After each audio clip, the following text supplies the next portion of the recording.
Okay, so now it is time for Bleach. Bleach. And that god of trolling, Aizen. Hmm.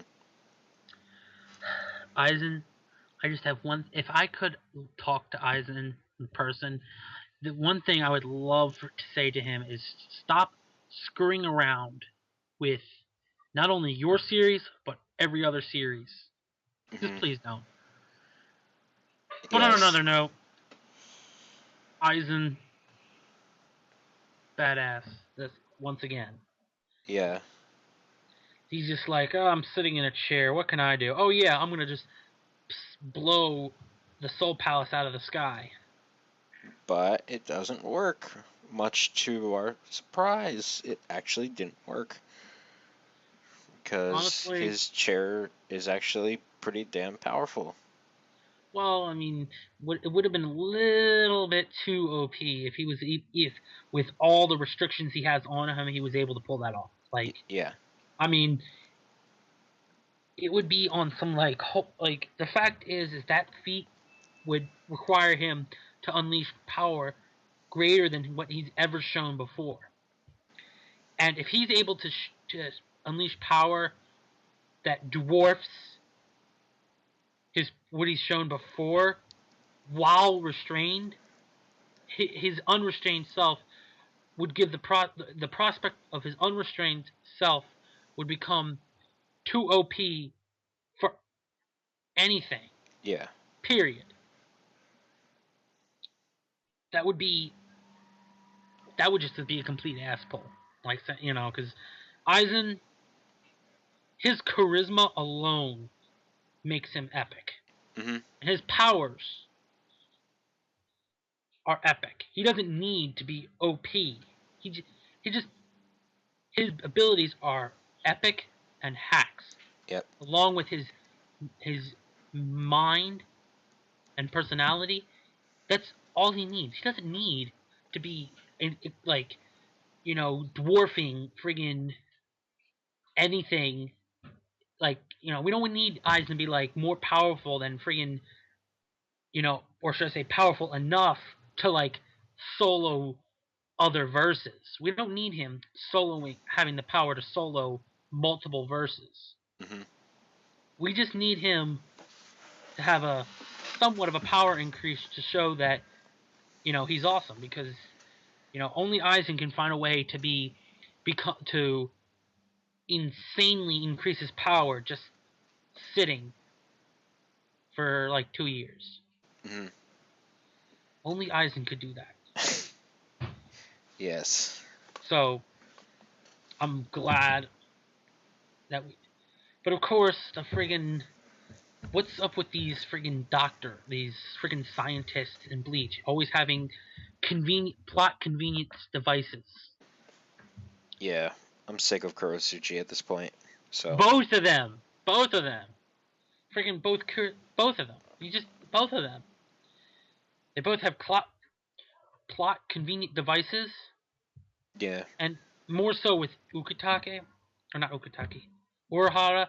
He has plot convenient information as well as plot convenient devices and knowledge. Like it's ridiculous. Yeah. You know, of course, the most ridiculous plot convenient science award still is firmly held by. I hate this. One of my gripes with Bleach. I can't remember everybody's freaking name.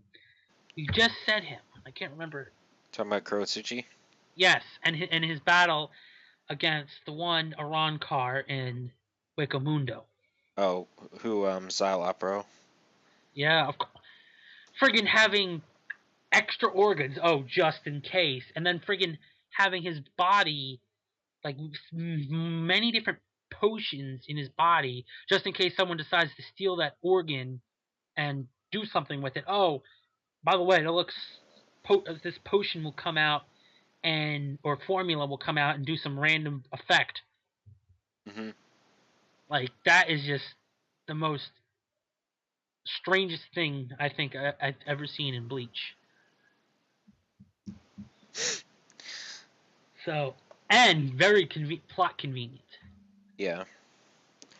Like nobody else could have been like.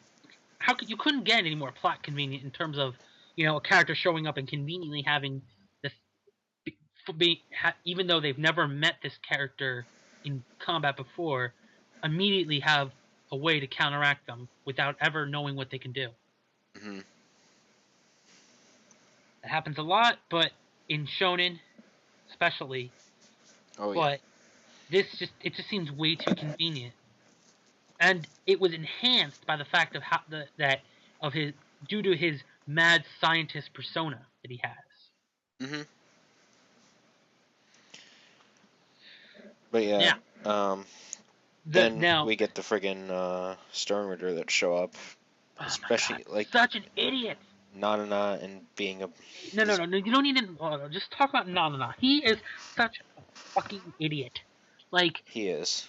you, I'm a, you know, it's just Yuha has much knowledge, and I'm pretty sure, or at least you would assume, that he shared his knowledge about the Soul Society and the Shigami to his subordinates, especially the Stern Ritters. Hmm. So why in the hell would that Stern Ritter not be able to recognize eyes and be like, "Oh shit, I'm in trouble"? And like it's He was an idiot but from the beginning. He was like, but "Yeah, I've been analyzing Renji. I'm gonna kill him." Gets off paneled by Byakuya. like really, like you couldn't have got more stupid. Like, and it's fun. You know what? It's funny because this is a cliche. I would consider a cliche of anime and manga in general, where a character who you thought was pretty good comes across a character that would whoop their ass any day of the week, and Hmm. it's like, oh, I don't, and conveniently doesn't recognize them or know who they are, and tries to take them on and just gets dusted, murked, shreked, whatever you want to call it, dead. Hmm. However, Eisen wasn't given the chance to do so himself, Yep. and now we have a revolution. Defection. So now the basically the remaining the Quincy's that are still alive on in the Soul Society are now seemingly gonna start turning on Yuha. Which makes sense. Yes, but at the same time, they're all gonna get dusted. Yeah, I'm sure there's got to be a purpose for them that Kubo is not telegraphing at this point. It's called. It's the same thing that always happens. It's the simple fact of addition. If a strong character faces enough characters that are somewhat strong, eventually they're gonna wear him down.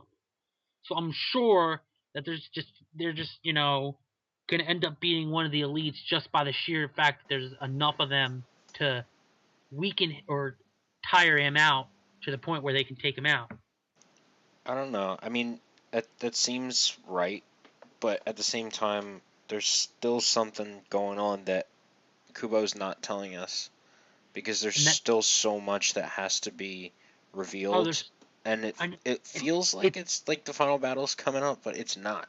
no, because there are, like I said prior to this podcast, and I'm going to say now, this there are two. There's only maybe a handful of villains left, but there is an army, maybe even two armies worth of heroes or left or good people. They're going to fight against the villains. So, and that's not even considering the fact, because I mean, just take a look at it. You have Ichigo's group that's already up in the Soul Palace. All the captains, the Shikigami captains, plus now all the Stern Ritters and regular Quincy soldiers. Then you got the possibility of the friggin' Fullbringers coming in, maybe, Hmm. and then the friggin' Grimjow. Like you have all these people who are gonna start coming in left and right soon to take on these villains. and it's like, what are you thinking? Like, figure, and especially since Kubo loves his one-on-one fights, if each, if every character on the good side gets a one-on-one fight, it we could be like we could expect it, like he could literally draw it out for another year and a half. That's why I think there's more to this than Kubo's telling us. And if that does happen, most of them will probably be off panel, like how Byakuya like off panel 3 Sternritter at that one point. Yes, and this is on top of the fact of that biggest issue that created for me this week's worst chapter for me, mainly and solely on the fact that it's the long-term thing that pisses me off is Kubo's pacing. It is literally gotten to the point where I feel it's worse than One Piece pacing. Worse than One Piece anime pacing, Well, which is horrible because nothing seems to be happening. Like not much happens. yeah, I mean, there really isn't much happening. I think there's gonna be, I mean, there's some kind of setup here, but That's what I've been saying that for weeks now. I know It that. seems like every chapter is just a setup chapter. It's like, Like, I'm wondering if, since, Ichigo and all them, they're falling, there's so much happening, but nothing's getting done. I'm just wondering if Kubo is slowly building up to something that's just gonna explode, like in our faces. yeah, but the thing is I call it long. It pisses me off long term because I know that in the long run, it's just it's putting up this much setup and these many setup chapters. It puts whatever the result is on a very high pedestal, Hmm. and that means if it doesn't pay off in the end, then it will fall to the ground. Yeah. All right. So, ultimately, I guess it's about time for ratings. Mm-hmm. Um, Personally, I actually didn't think it was a bad chapter. The thing I like the most about this chapter, besides the Aizen thing, and yes, I also like that he was not able to shoot down the palace for the reasons you explained. I also agree with that. But the thing I really liked about this chapter, I didn't like Nanana from the beginning, and I just liked how Basby shut him the fuck up. I loved it. Now I thought this was a okay chapter. I mean, it was. I mean, more so, it was a good chapter. The only reason why I felt it was the worst was just because I'm just getting tired of Kubo's setup bullshit. Yeah, I hear you. Like, like out of if out of basically out of context. Like if this hadn't been a trend of not much happening, I would say this chapter wasn't. I would agree with you, and it wasn't in the fact that it wasn't the worst chapter of the week. However, the fact of the matter, it has been a trend, Hmm. and that's just so. Even though it's a good chapter, it still has don't like it for the fact that it's just continuing this trend. Okay, that's fair.